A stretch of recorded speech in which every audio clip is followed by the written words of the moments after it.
State. And then to help moderate this discussion, Brian Austin from our Applied and Experiential Learning Center is going to be here. So I'm actually going to step out and let these two guys do all the talking, and then at the end. So Alex, Brian, take it away. Excellent. Thank you for that introduction, Bobby. So just checking, you guys can hear me okay? Alex, can you hear me? Awesome. So like Bobby said, my name is Brian Austin. I'm the Director of Applied and Experiential Learning here at Wichita State. As Bobby said, we are super lucky to host one of our most accomplished alumni, NASA's Chief Spacewalk Engineer, Alex Kanellakos. So hello, Alex, and welcome. How are you? Good morning. Doing well. How about yourself? Excellent, excellent. So we'll, if it's okay with you, we'll just kick it off with some questions here. So first, can you tell us a little bit about your current role as the Chief Spacewalk Engineer at NASA and what that entails? So I'm the Chief Engineer for Spacewalk Operations at NASA. We call spacewalks EVAs. It stands for Extravehicular Activity. It's a long word, so we just simplify it to EVA. In this role, I've had the honor of serving our operations community to basically support the risk of the current spacesuit, the EMU, which is the EVA Mobility Unit, and been the lead for our team that is developing the new spacesuit to eventually go to the moon in our 2024 deadline set by the president. In that effort, we're developing a new spacesuit, new tools to do geological collections on the moon. We have new vehicles going. My team is also involved in figuring out how are we going to train the astronauts. Back in Apollo, we have a lot of lessons learned. So how are we going to use our improved facilities and our improved training techniques to make sure that the crew members the astronauts are ready to do the Artemis missions? Those are the missions that are going to the moon. When they're there, we're going to have to cover short missions that are only a couple days to longer extended missions that maybe for 6 months in the future, and figuring out the best way to train the crew members, not only in operations, but also in geological sciences is part of my effort. Another part of that is actually executing the EVA. So sitting in mission control, my team will basically execute the spacewalks and talk to the crew members and figure out the timelines and the objectives and any type of troubleshooting. So if something goes wrong with the spacesuit or if something goes wrong with the lander, how can we fix it and make sure that we return our crew members safely? Another unique part of my job as the Chief Engineer for EVA Ops is being a CAPCOM. And so what a CAPCOM is, it's the capsule communicator. It's one of the people that talk to the crew members while they're up in space. So currently we're flying ISS. We have now had continuous American presence in space for over 20 years. So the space station is over 20 years old. We've had Americans on that for the past 20 years continuously in space. Usually crew members go up there for about 6 months at a time. And during their missions, during their days that they're working, doing science experiments or maintenance on the space station, we use a capsule communicator, someone on the ground, to talk them through procedures or any type of troubleshooting. And so that's one of my roles. Usually it's reserved for astronauts themselves that we have on the ground, but because our astronaut corps is a smaller size, we use some engineers such as myself to help fill in those gaps. So that's basically my job in a nutshell. I work in a lot of different facilities, from mission control to the Neutral Buoyancy Laboratory, which is our big pool that we train crew members for spacewalks. We have several reduced gravity offloading systems. We have vacuum chambers, simulators, a lot of different virtual reality type of laboratories that we work in. So it's a very diverse job, a very fun job. I'm rarely at my desk. So it's just a real fun job to be at. That's incredible. Yeah. So at this point, I just want to encourage people, because we will have a Q&A section after here in a bit. So if you have a question, just submit that question in the chat function of the chat, so we can address that. So yeah, Alex, back to you. This is that's incredible. So you are at the tip of the spear when it comes to our immediate space exploration. These missions, like you said, coming up here, the goal in 2024, I mean, I don't know just to stick on that question a bit, what's been your proudest moment, your biggest accomplishment that you've in your career with NASA?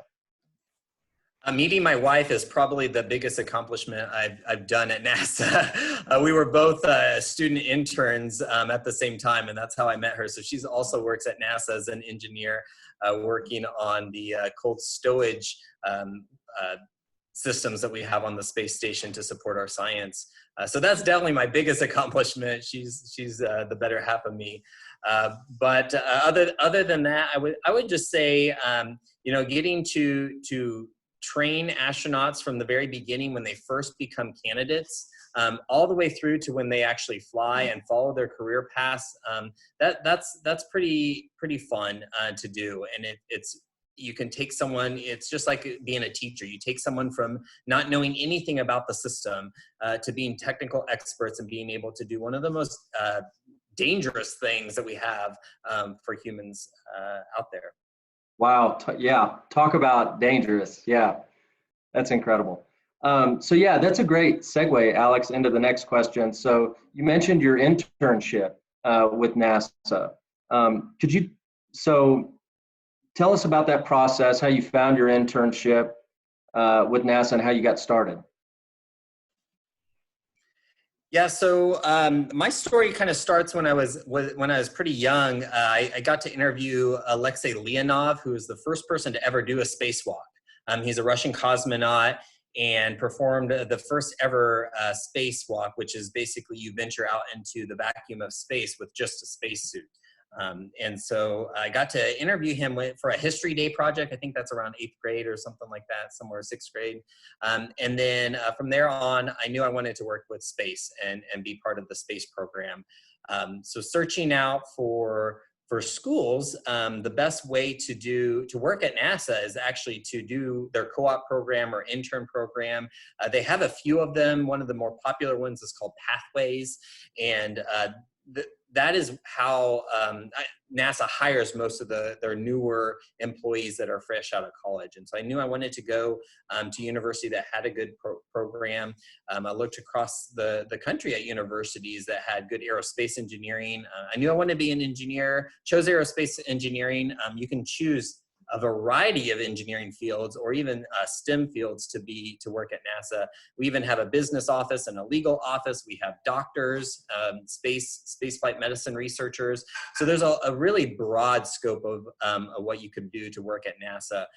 But in that, I wanted to do engineering, chose aerospace engineering, and found Wichita State to be the college that really fit me. And what stood out about Wichita State from other universities was really the personal touch.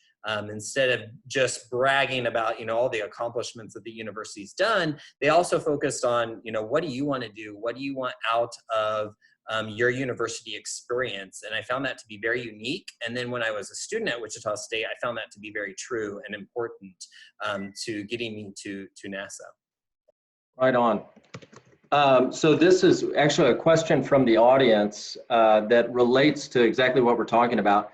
So what do you think it was about Alex Kanellakos, that made the people you interviewed with or the people you interned with say, this is the guy, this is the one, this is the person we want to hire?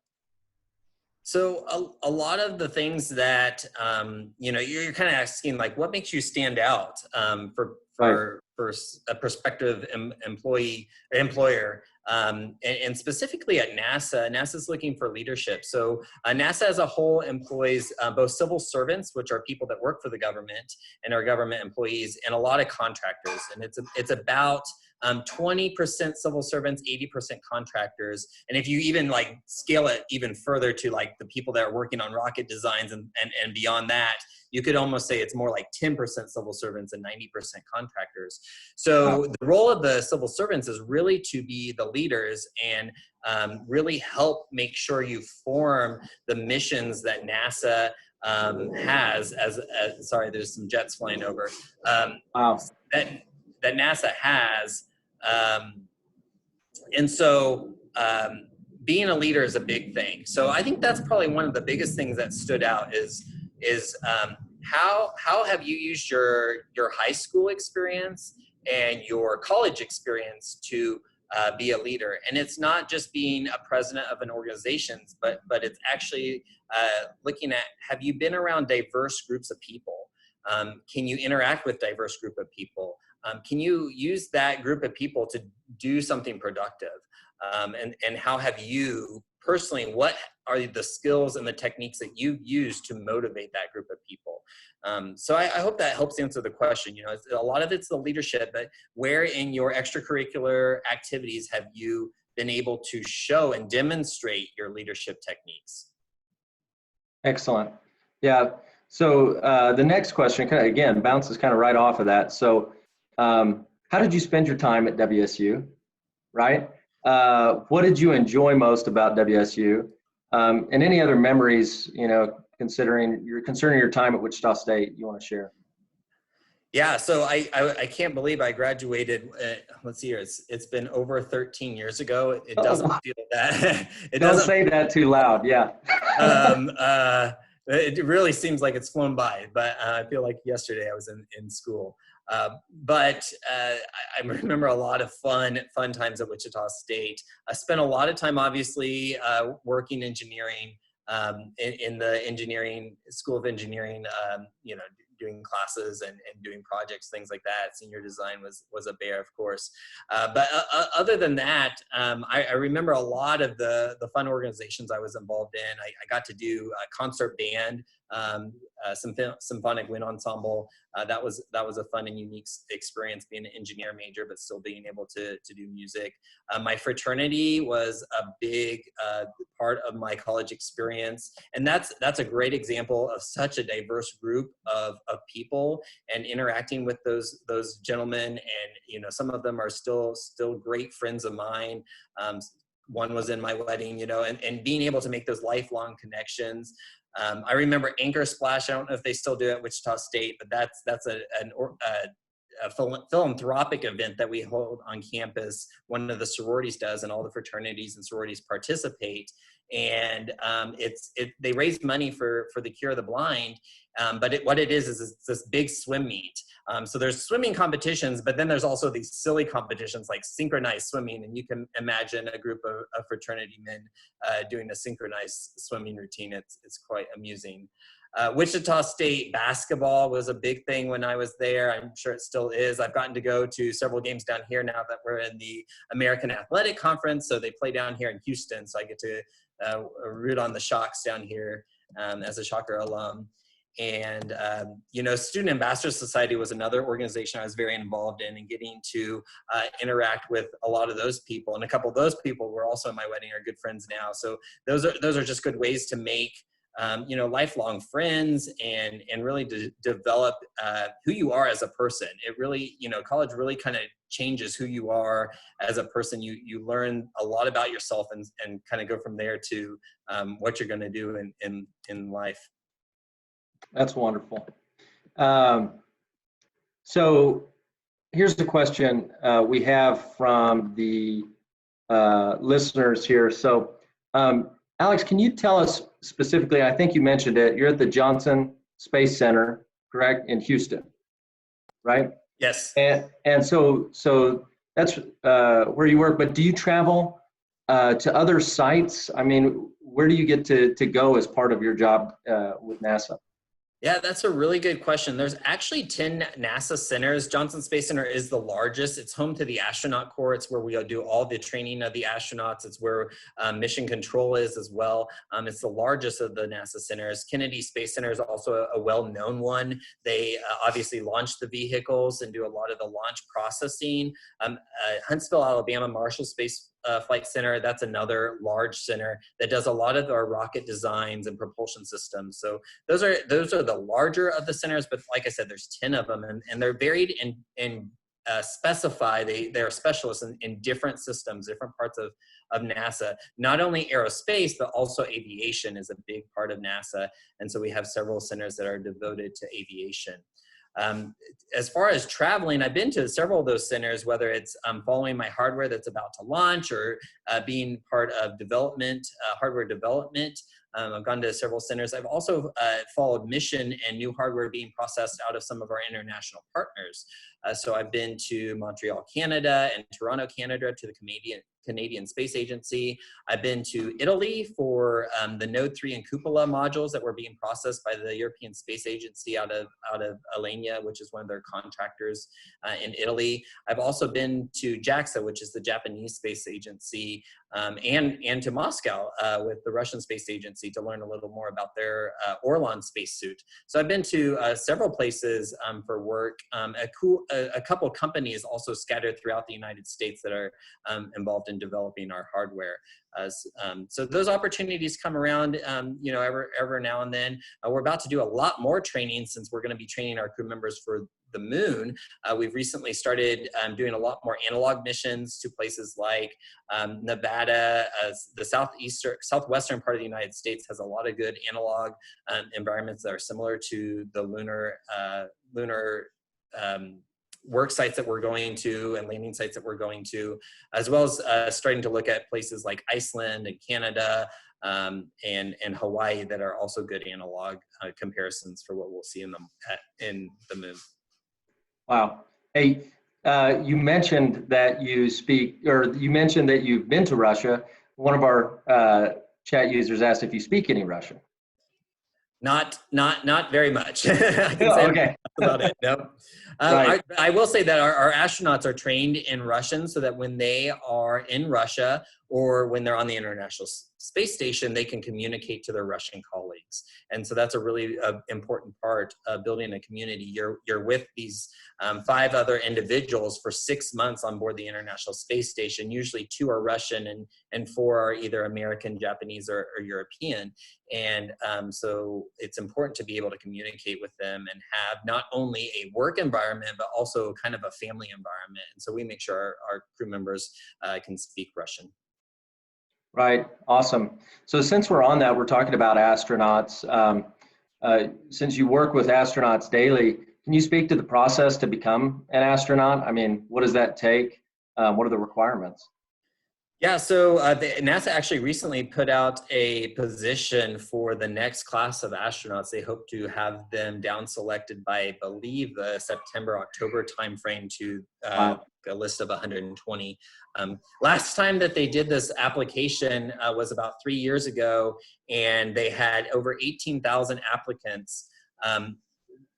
What does it take to be an astronaut? I will say the things that you can do if you want to be an astronaut are make sure that you have a lot of diverse experiences.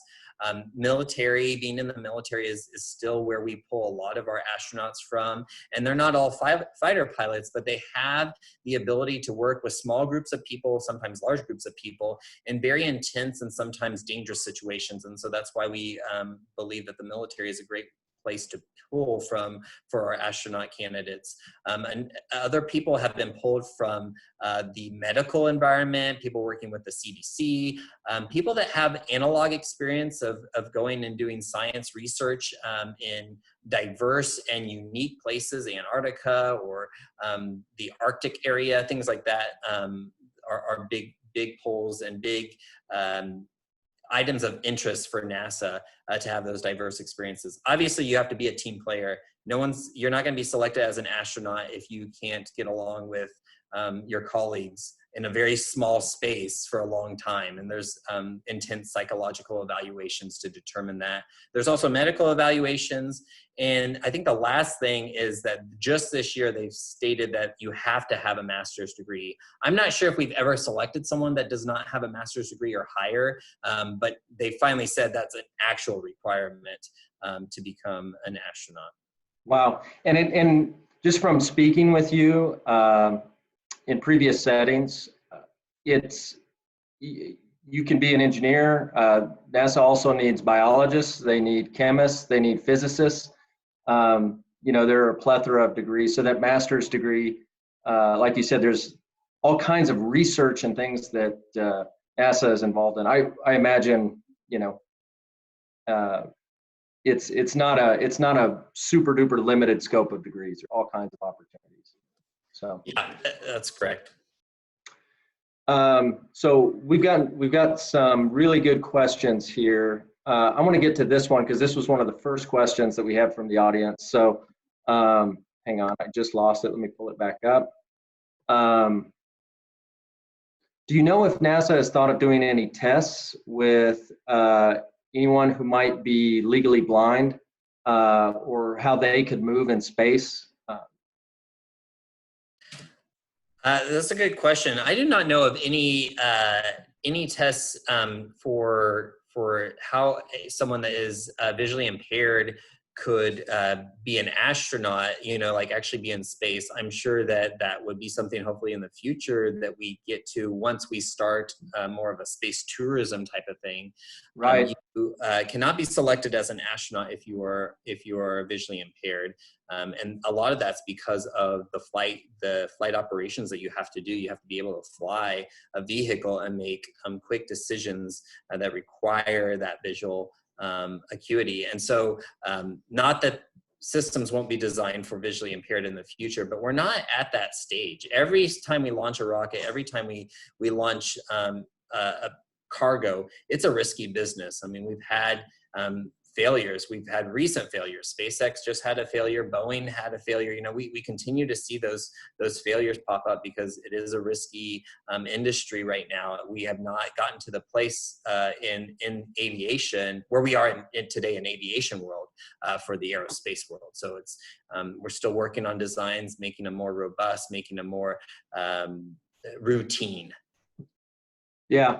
Absolutely. I think that was. I should say though that NASA employees can be visually impaired, and we definitely have some visually impaired employees. So that's don't let that ever stop you from being part of the NASA team. Right. That's brilliant. Absolutely. Okay. So here's one from a current WSU engineer who interned in NASA in California. Says, where did you do your Pathways program and what jobs did you do during the Pathways program? Yeah, so I actually did all my Pathways here at Johnson Space Center. They mostly focused around the EVA world. So I did a couple of tours on the engineering side. So that's the side that's building spacesuits, tools, those type of EVA systems. And then I did a couple tours in the group that I'm in now, which is EVA operations. We plan, train, and fly the missions. And then I did one tour that was in the Space Vehicle Mock-Up Facility, and that is our very large high bay where we house the pieces of the International Space Station. When I was a co-op, we also had the space shuttles there. And so it's a very large building where we train astronauts. So I did a total of 5 tours. You're not required to do that many tours. I felt the best way to make an overall impression was to do as many as I could, as many as my academic career would provide. And if you're a prospective student, I highly encourage you, knock out some of those gen ed classes early so that you can free up your semesters to do an internship, actually get away from school and go work for a semester. Different companies do internships differently. Some of them allow you to be a student at the same time as you work. So you're kind of like part-time employed while still being a student. NASA encourages you to separate from your academics for a semester. You're a full-time employee, get paid, and really devote time and investment into the job because they want to see who's potential leaders and who they can hire in the future. Right. So that's really important. So, and Alex, I'm glad you brought that up. NASA is one, an employer, probably the coolest one, that does these what are called alternating co-ops or internships where you take a semester off during the spring and you work through that entire spring semester all the way through the summer and then come back to school in the fall. And so I like that advice, get those gen eds out of the way early because you can do that knowing that it's going to extend your degree, but you don't have to extend your degree if you're taking pre-sessions, if you're taking, courses early or stacking them a little earlier.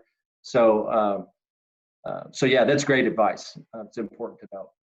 So, and this question is related to that question, Alex. So this next one, how did your internship experiences which is what you're talking about, the Pathways program. Those are the internship experiences that we were just talking about. How did those benefit your career? Or maybe let me reread this, sorry. During your time at WSU, how did those internship experiences benefit your career?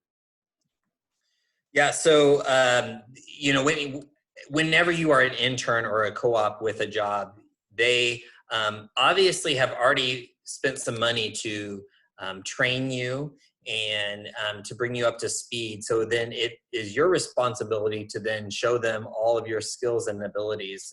And it's, well, I will say that being a Pathways intern and when I was there as a co-op, but being a Pathways intern, it's very fun. You know, you get a chance to take a break from academics.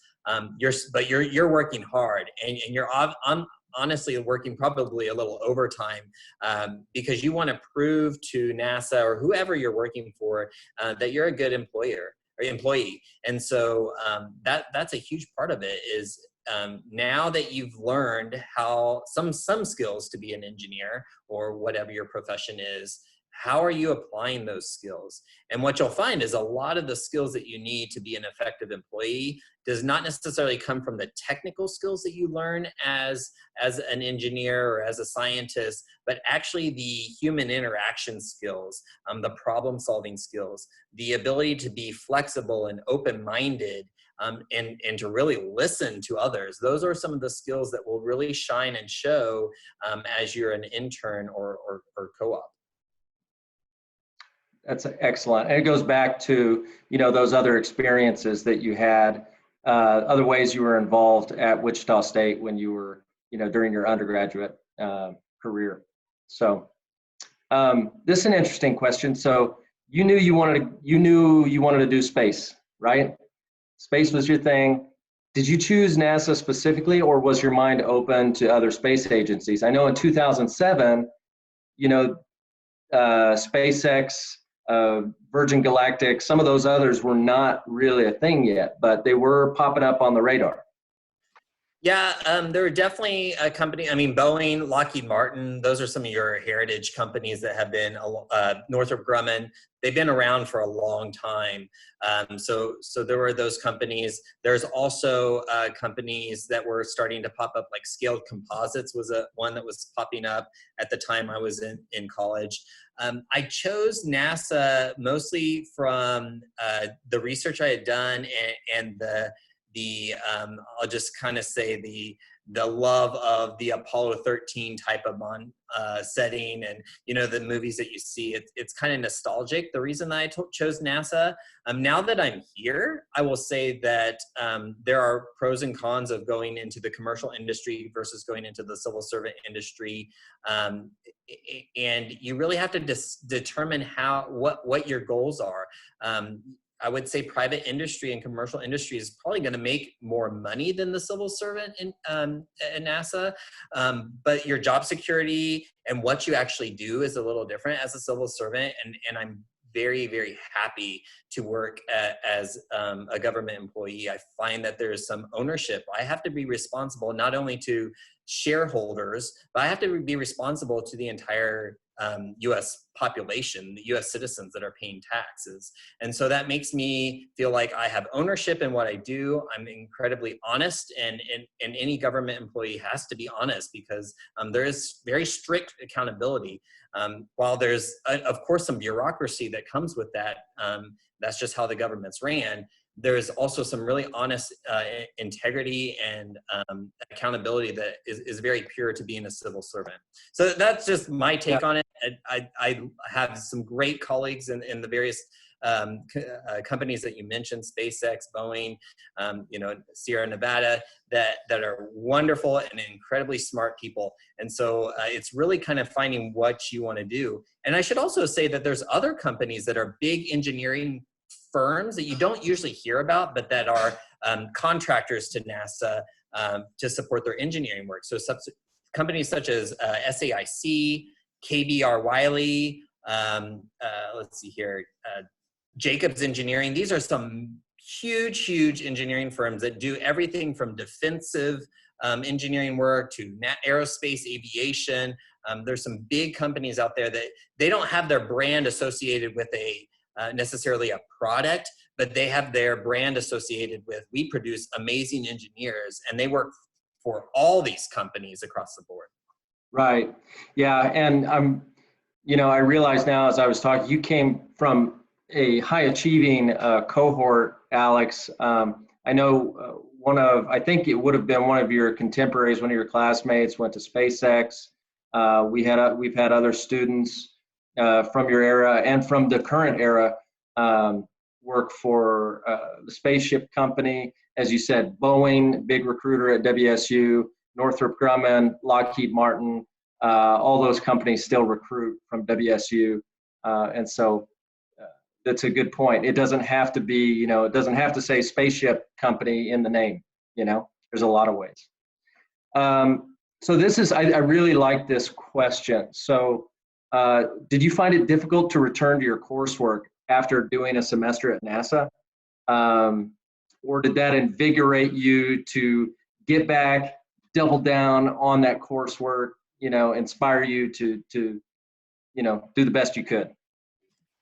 Yeah, so I will say it's the latter. Honestly, the change was great. So you could, by taking a break, you could really, juice up, I guess in a different way. Like you were working really hard as an employee, and then you just kind of change mindsets, but there's incentive to do working hard in your academics because you can't let your academics slide, or the company that is you're employed with as a co-op or intern will not hire you afterwards. So right. I would say you were almost more motivated to do well and excel academically and continue in your leadership abilities, because you're not, even though you may earn a co-op and you're employed by that company, you're not a full-time employee until you graduate. I will say one of the big advantages, at least of what NASA, and I'm sure other companies do, but NASA actually offers you a position in the fall before you graduate in the spring. So I got my offer, I think in September or maybe the end of August before I graduated the following May. So wow. That was a little different, then you're like, well, I have a job already. I'm just one of those guys that loves to study, and so I still worked hard, but I could see how some people could then maybe slack off a little. Yeah, well, absolutely. So that's interesting. And that's not unique just to NASA, that job offers will come, fall of your senior year. So a lot of larger organizations, some of those companies we just talked about, operate in the same way. Same way for internships too. Right? So, NASA looking for interns in their next cohort for those pathway programs, they're going to be looking, say the start date is summer 2021, they are going to be looking for those students and making offers probably as early as September, October of this year, correct? Yep, that's correct. So, and for a lot of companies, they do it that way because they have to plan. They have to make sure they have a seat available for you, a computer available for you. They want to match you as a person with the right place in that organization. So, we'll as civil servants get a list of all the interns that want to come and intern with us, and we'll pick and say, this intern matches best with what we're doing, and so we'll pick them. And so they have to vet those lists. So it takes time, and we want to be prepared. We want to have a list of projects that person's going to tackle, and that's why they do it so early. So that's a big thing. Whether you're a prospective student or a current student at Wichita State, get into the co-op and work-based learning program. I know you guys have changed the name a couple of times, Brian, but get into their office early and make sure you understand the requirements and when offers go out and when you have to start working on things like resumes and interview skills. Absolutely. And we're fortunate, Alex, to have you on the inside basically saying, hey, be aware these pathways programs are going to drop. We're going to be pushing these out here in a week, so get ready. And so that way we can quickly, when they do hit and the announcement is made, we can quickly turn around and push those out to students. So very happy and grateful to have you on the inside, making sure, hey, here they come. So, and I know, let's see. Okay, so this is an interesting question. So what is challenging? I mean, what is challenging for you working in this industry and in your role?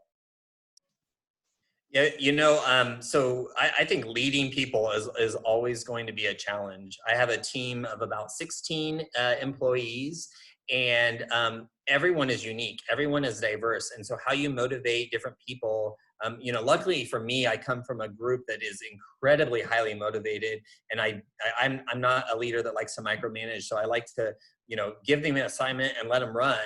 And so that's a benefit of me, but still making sure that you're tagging up with people as a person, understanding how people are doing in the real world. That right now is a great example, is like, all right, we're all at home. We're trying to make the best of our time.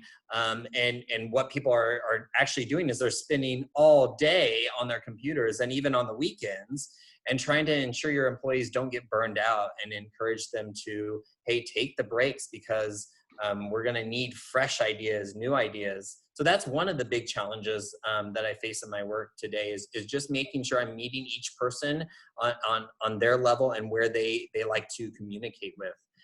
Some people are love you to be very clear and blunt and directive, and other people like you to kind of massage your words a little and just be a little kinder and easier on the words. And so that's a big thing. Another thing that is difficult from an operations standpoint, and what's interesting is when you're learning about an engineer at school, is you learn all the technical things, you learn all the math and how to apply the math. But what you aren't necessarily learning is, all right, how do you deal with failures? How do you deal with operations? Once you build this thing, all right, how do you make sure it's able to be sustained, maintained, reliable, robust? Those are things that come up and are constantly a big thing for the science and engineering community to think about, is how are we going to execute using this product or this design, and building that into the design. The best design does not end up with all these operational constraints. So an operational constraint is saying, all right, here's this tool, but you can't use it at this temperature, and you can't use it on this piece of hardware, and when you use it, you have to swing it this way. These are all the constraints that we would have to live with. And so we hope to build better design so that we don't live with a bunch of rules, basically, of how to use the tool. And what's also difficult is tools and hardware is used in unique ways that